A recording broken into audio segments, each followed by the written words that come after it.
Hey guys, happy Wednesday. So here is part 2 from our Roten Roadshow Texas trip.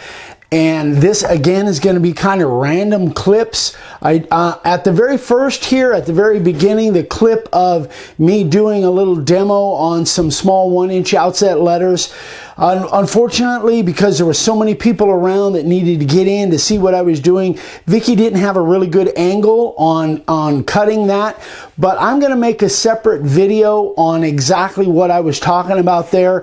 For those of you that were there, you obviously know. But for those of you that are trying to figure out what I'm doing, I'm talking about giving yourself extra room around a little small outset pieces or letters or artwork, that kind of thing. And some of the miscommunication that I haven't made real clear in the past. And I'm going to do a complete video on that coming up, because this one didn't come out really good. There's some good spots in there, but there's some of the angles weren't really good for Vicky because she was beside me trying to film over my shoulder rather than out in front, because Frank was filming and some other people were filming. So anyway, I'm going to redo that. But before I go into that, I'm filming this by myself. Vicky's out of town. She's visiting her sisters. And I'm filming this by myself. But I want to show you what we came back from Texas with. Some amazing gifts that people gave us I've already showed you the signs, but now I want to show you some wood that people brought and threw in the truck, and we brought back to Arizona. So hang on, we'll be right back. So first we have a piece of hackberry given to us from Mickey Sewell. I think this is a tree he actually cut down. This has got to be about 3 inches thick. It's about 12 by 22. And I don't think I've ever carved hackberry. If I have, I can't remember. It's very solid, and I'm really looking forward to doing something with that, or maybe Vicky will do something with it. I'm not sure. So thank you, Mickey. That's a really cool piece of live edge cookie there.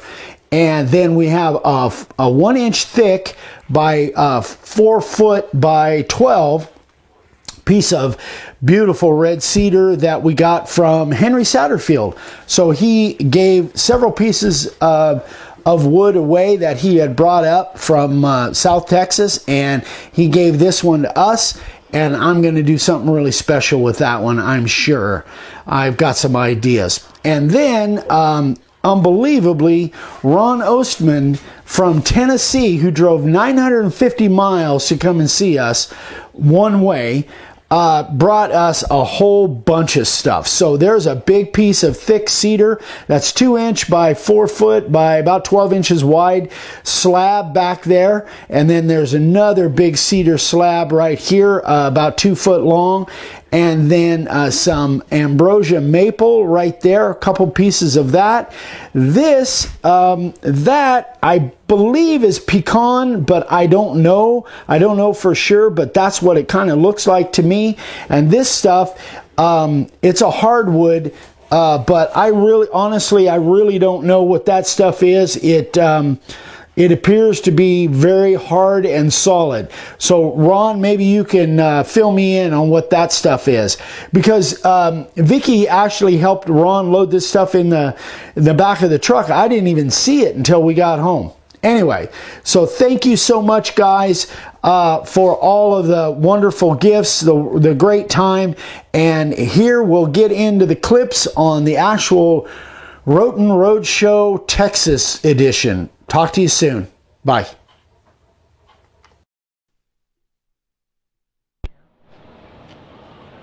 And I've got the profile bit in. I'm just going to cut a couple letters and kind of show my process of doing small detail. I'm cutting these outset, but they could be just as easily cut inset, but that would be with an artwork situation. I can do that too if we've got some. This is driving me nuts. So this is where one of the many ways we differ, Henry, is I can't stand the feel of the cord off the edge of the bench. It just drives me nuts. I can't wear glasses or earmuffs. Well, we're different, no doubt. All right, so I'm just going to cut this couple letters out here. Are you going to be able to see this, Dave? Hold on.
So there's my first cut.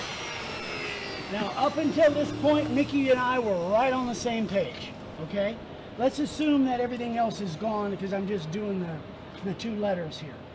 My next step would be I would set that deeper so I can get a wider line around those letters. And that's what I'm gonna, I'm just gonna eyeball it. And so here we go.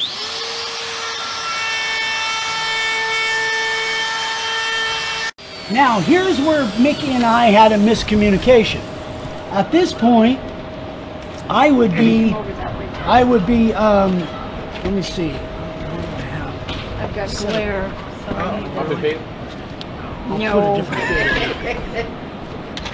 So, at this point, Mickey, this is where you would go in with a 90, or you would go in again? I could go in with a 90 because there's a lot of space in here, but yeah, I would go back, but I wanted to have a perfectly straight line on the letter. Right. Because I thought that's what we were supposed to do, and I keep damaging and nicking my letters. Because you're getting too close to That's them. right. I didn't know that you wouldn't even see the itty-bitty tiny ridge that you leave, the buffer zone, that you would leave next to the letters. I thought people would... Oh, I'm sorry. Eric? Yes. I need a timeout. Timeout. So at this point, this is where Mickey was having a little bit of a miscommunication, and I put the blame on myself because I obviously didn't teach it right to the point where Mickey could understand. But so, you know, at this point, and this is where when I was over there the other day, where we realized that, okay, now I know what's going on. So I'm setting my cleanup bit, or my background bit, 90 degree at somewhere around 1/4 of an inch, yeah, something like that. And at this point, I just cut a cloud.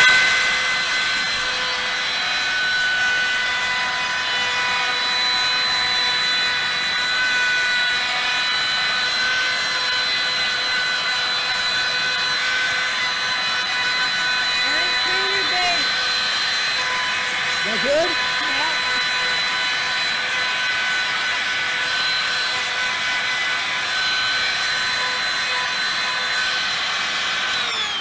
So that's pretty much done for me. But what Mickey was not getting is he thought that all of these little tiny points and stuff, he had to have that all gone clear up to the edge of the letter.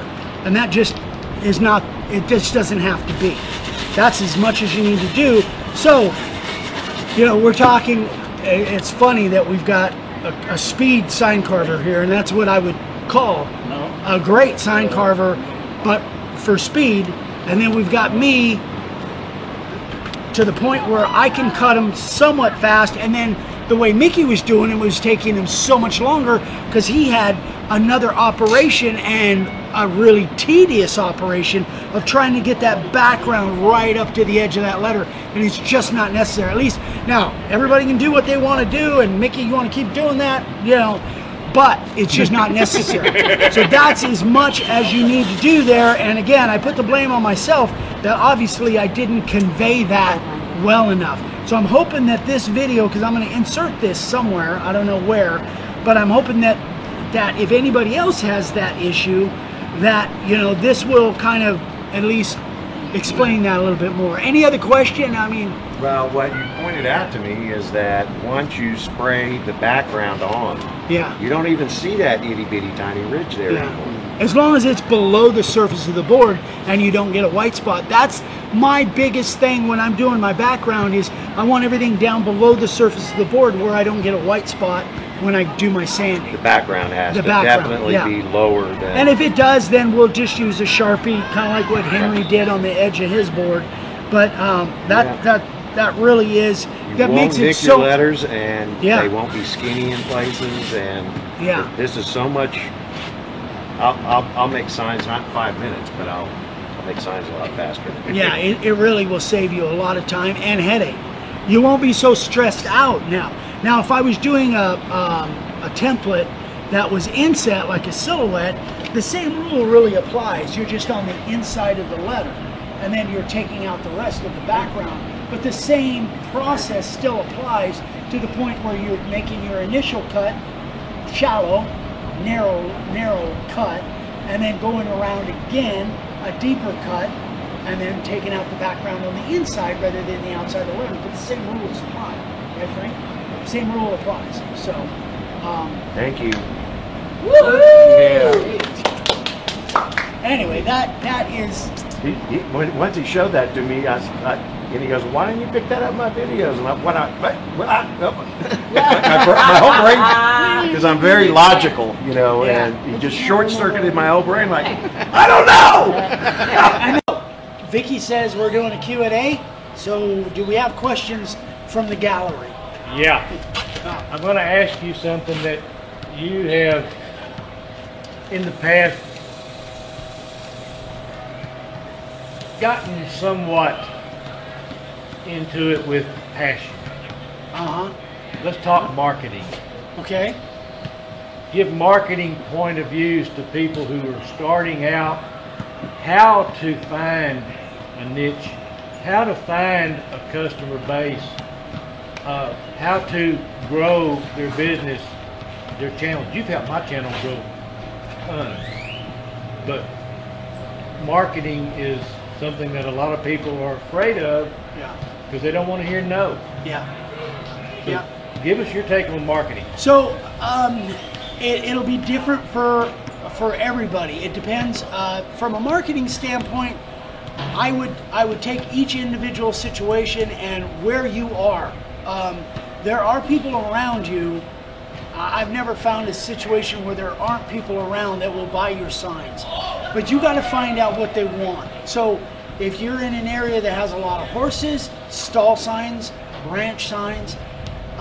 If you're in an area that you don't know really what your market is, if there's a lot of commercial businesses around, I literally would make a sign that you're really proud of, that you really like, and I would carry it with you everywhere you go. Every store you go in, every business that you do business with, everywhere you go, take that sign with you as just part of what you walk around with.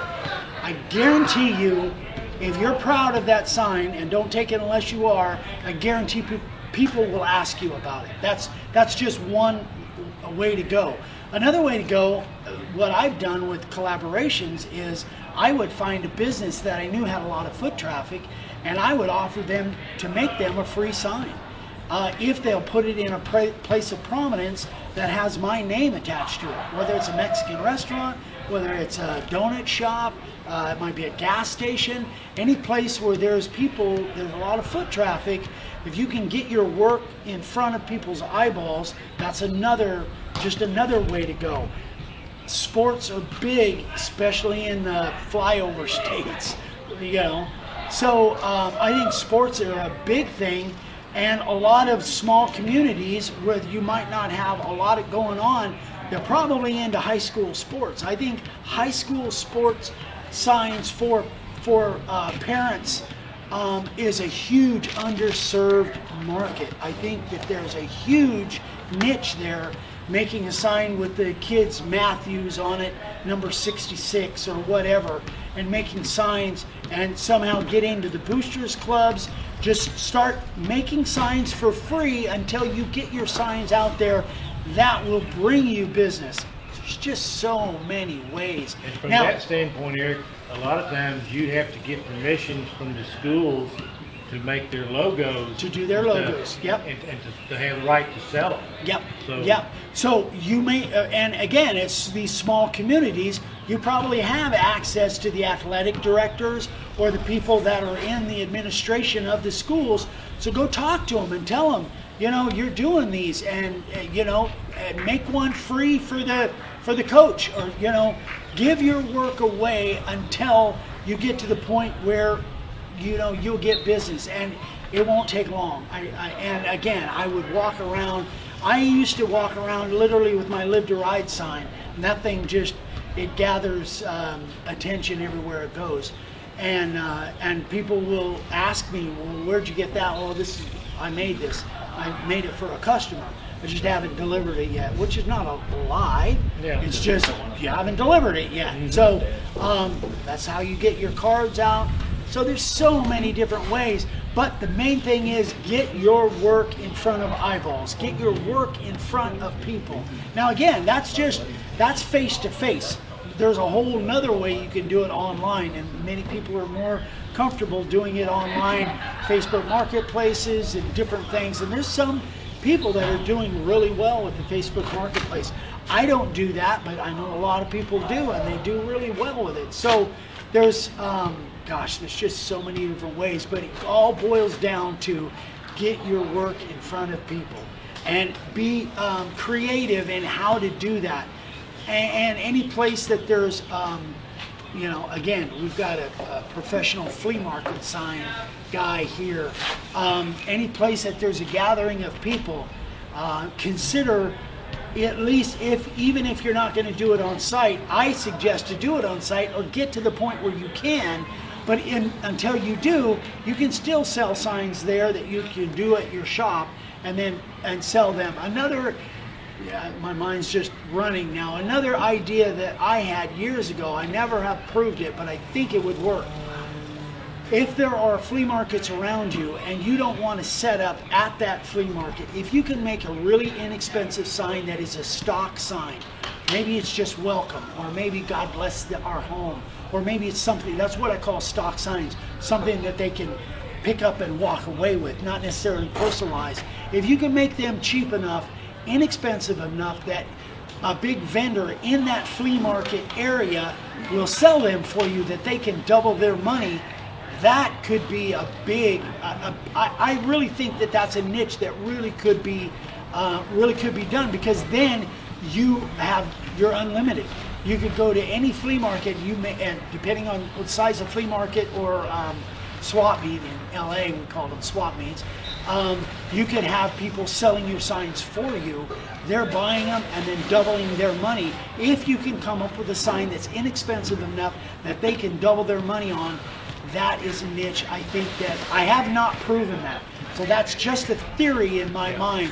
I've never done that, but I really think that's a way that you can leverage your time, because then you've got people selling them for you and you're unlimited. You know, if you've got one spot and one place where you can sell your signs, you're limited to that. But if you can make a product cheap enough, inexpensive enough, still quality product, that you can have 100 dealers out there selling them for you, man, then it's unlimited. It really is unlimited. And you never have to leave the shop once you get that set up. So that's just a few ideas. Go and watch video number 100.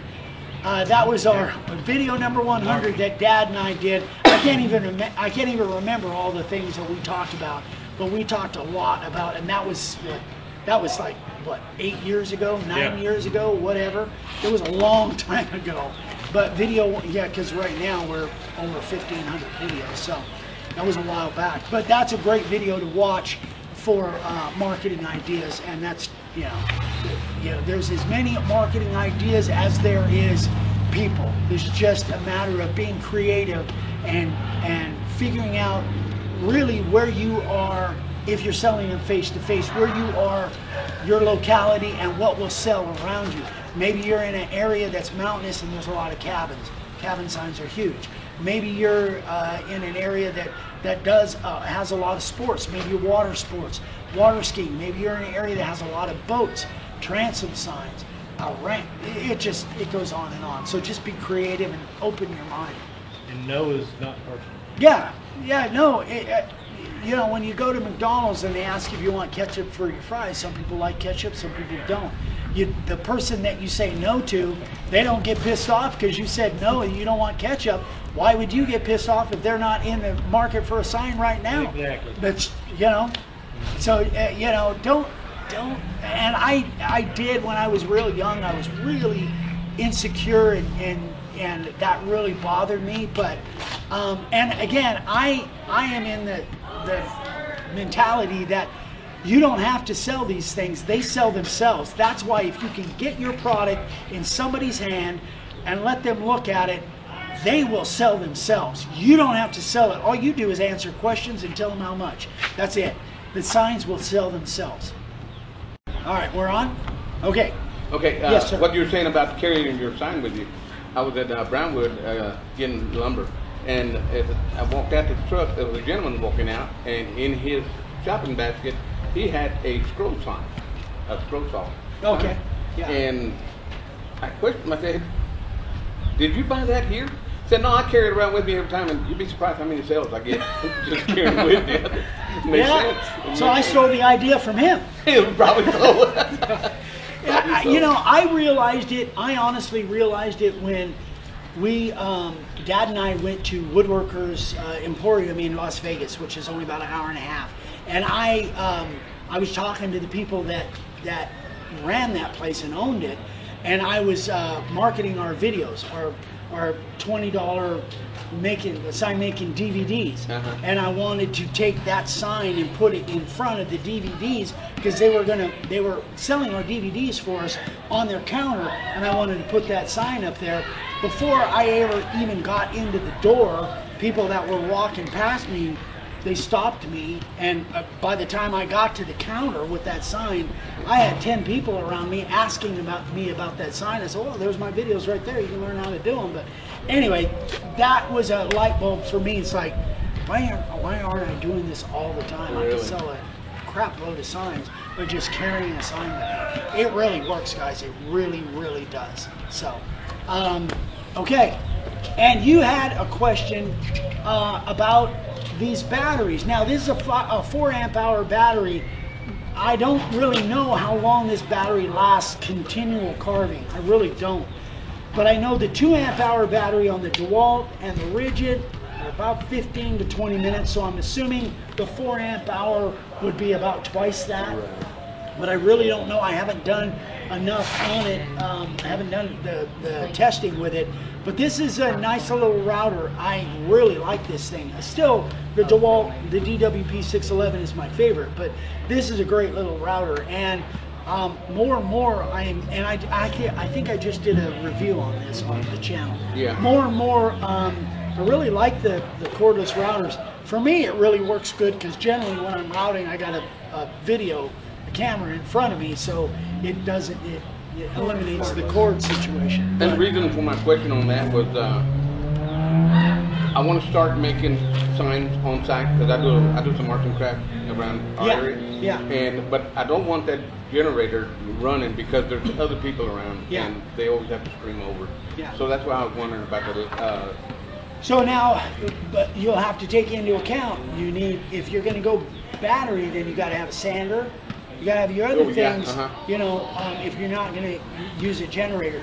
That Predator, that little 2,000 watt Predator generator that I got is pretty quiet. But you never know that you might have access to power depending on where you're at. Yeah, every place is different.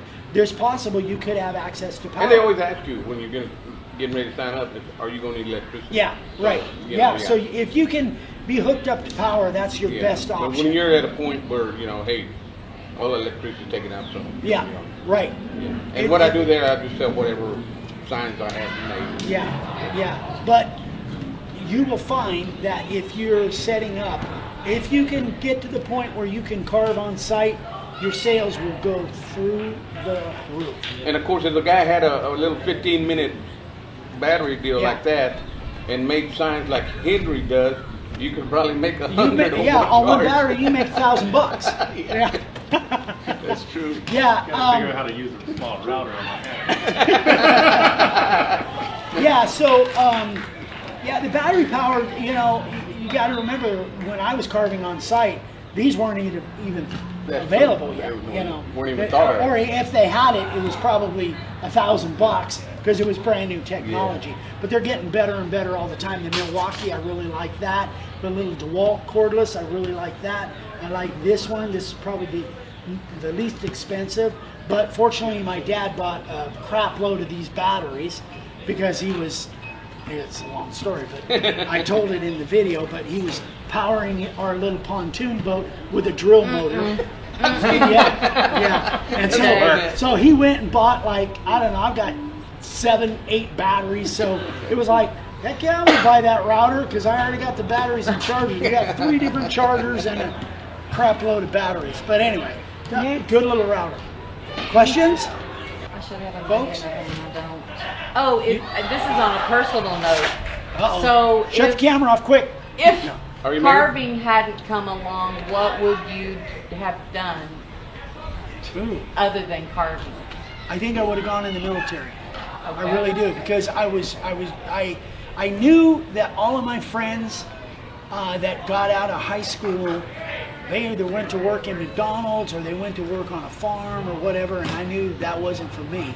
And I was enthralled with the military. I think I would have gone in the military, but Dad started this when I was 10. By the time I was in junior high and at least high school, I knew what I wanted. I knew where I was going. So it was like, that was, from the first time I cut wood with a router, I knew that was my future. I knew that's what I wanted to do for the rest of my life. So I was really super lucky, but not that going in the military, but I think I would have probably gone in the military.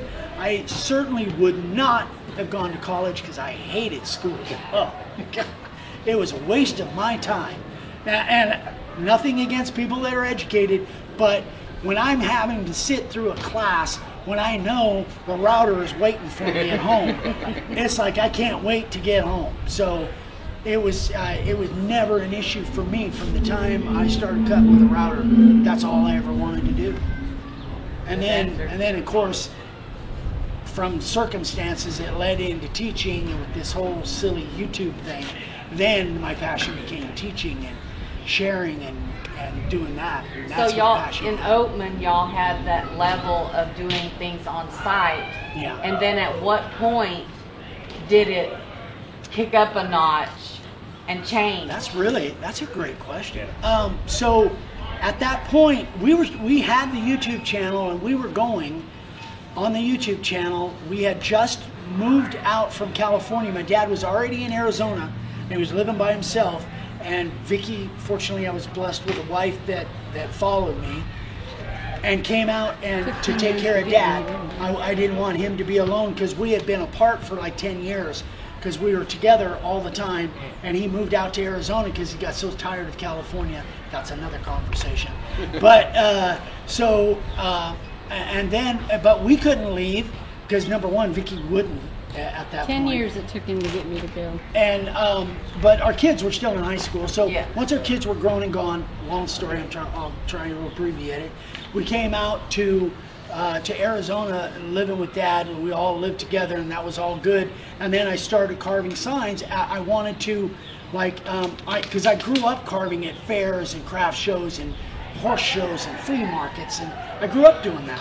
In fact, even after Vicky and I were married and the kids were small, we were dragging them out to the San Jose flea market to carve signs. So I was just trying to do everything I could not to have to go to work for somebody else. So I was just trying to survive. So when we came out to Arizona, my cousin said, hey, have you ever been up to Oatman?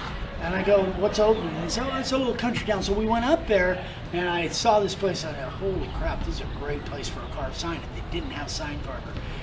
Because everything was through that prism of business and carving signs. So this would be a great place for carved signs. And so we went home. I got some samples. The next weekend, I went up there and set up. But we had already started the YouTube channel, but we were really just kind of sticking our toe in the water. We really hadn't gone all out on YouTube yet. But in the process, I was up there in Oatman, and once I set up my store, I was up there 4, 5, 6 days a week for 6 years.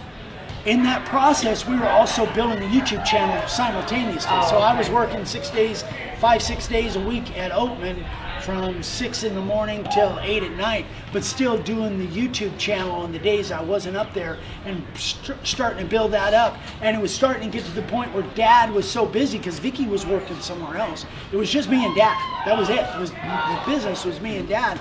Dad was getting so busy that I had to walk away from Oatman. I knew the time was right to walk away, and that was a tough income to walk away from, because the channel wasn't to where we needed it to be, but I just felt in my heart that it was time to walk away from Oatman to come home and help Dad, because he was so busy taking care of the business by himself.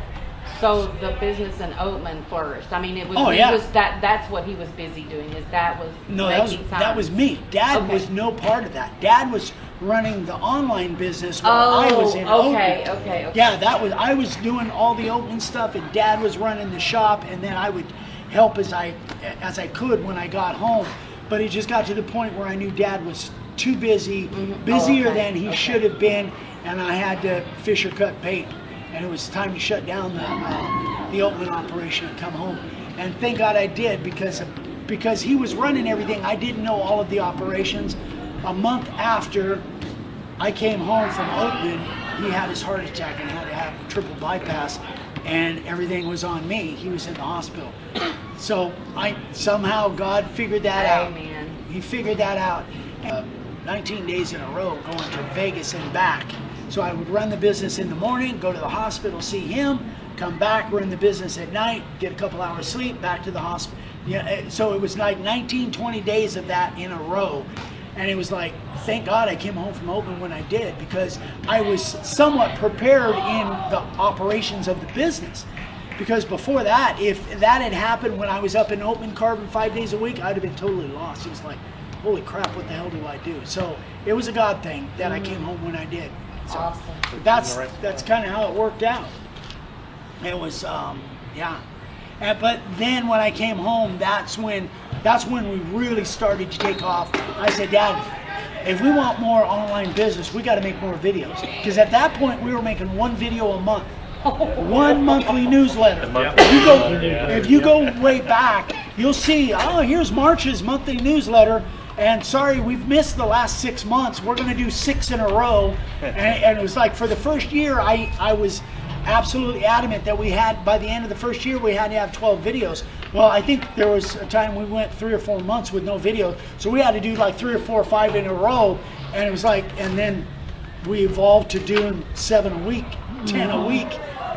Crazy. So that's the point where I convinced Dad, we got to do more videos. He said, well, you set it up, son, whatever you want to do, you set it up. Dad was behind the camera, I was in front of the camera, or we'd switch, and that's how it really started, was just making more videos and putting more out there, and then eventually people started watching. They were good enough to hook all of us. I guess so. I know when Dave was making them, I'd be doing like this, like I can move what is in front of the camera. Bless his heart. He said, son, have I got it? It's just sweet. It's just really sweet. It was. Those first videos were pretty rough.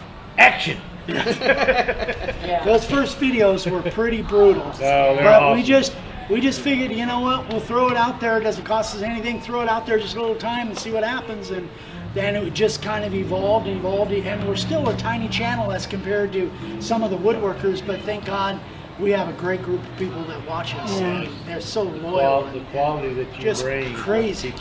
It's crazy that for the numbers that we have from a subscriber standpoint, how much support we get. When you did signs on site like I do, yeah, did you get burned out?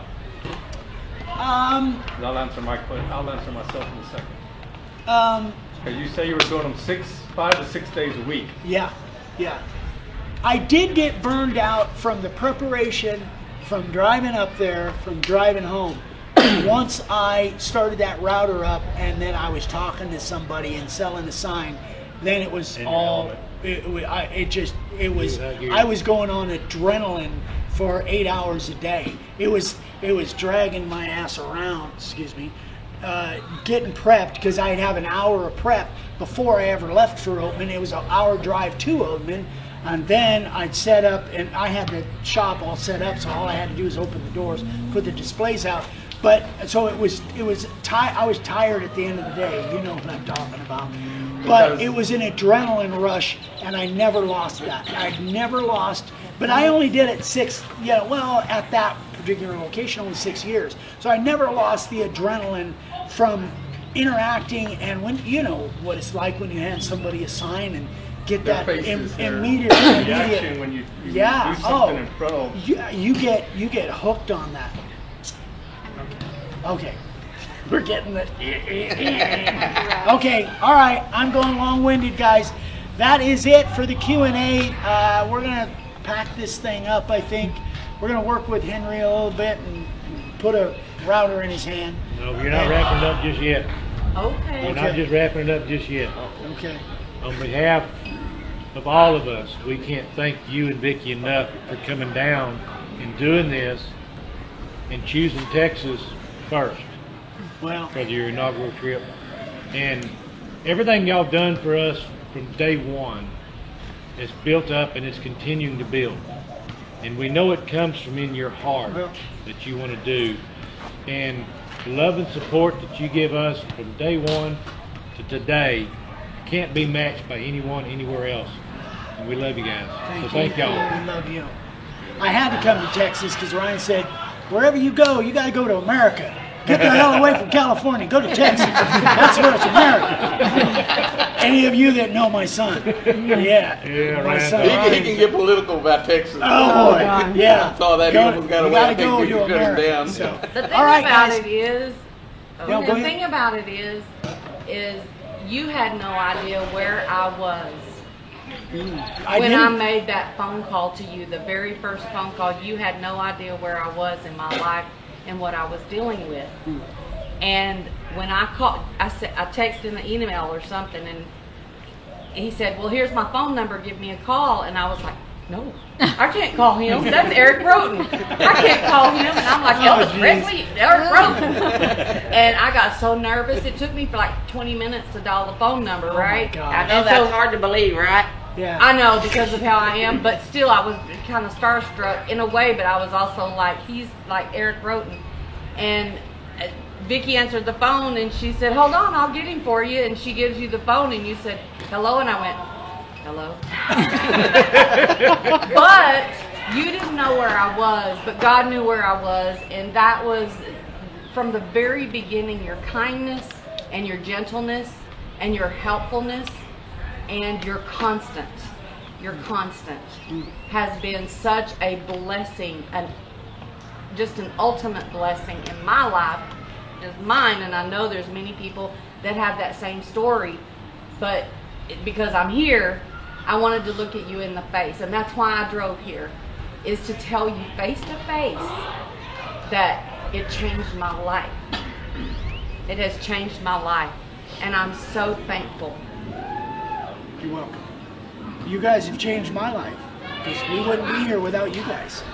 The support that we get. We may not be married without you guys.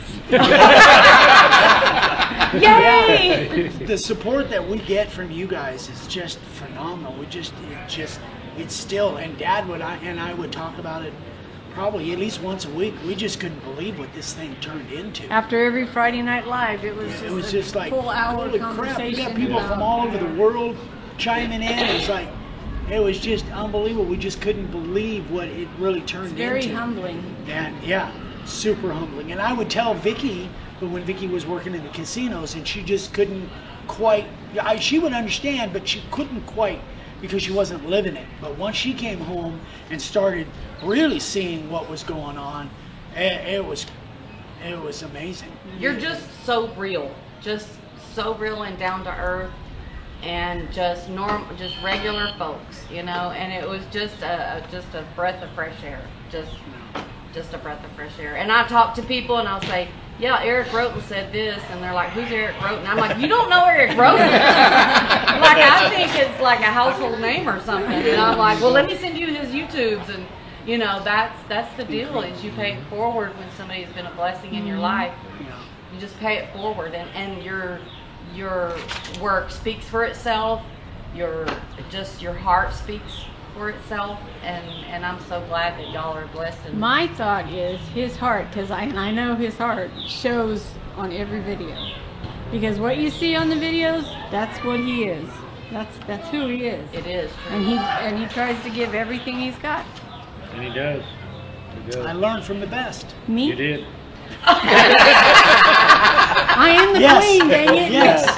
Who gave you that? You did. Frank gave me the name. So what happened queen. to wrapping it up? Oh, okay, sorry. Yeah. All right. Say goodnight, Gracie. All right, we're out. Thank you so much for watching. I know this was probably boring as hell for most of you, but thank you for watching and sticking to the end. And we love you. We'll see you on the next one. Bye. Bye. Bye.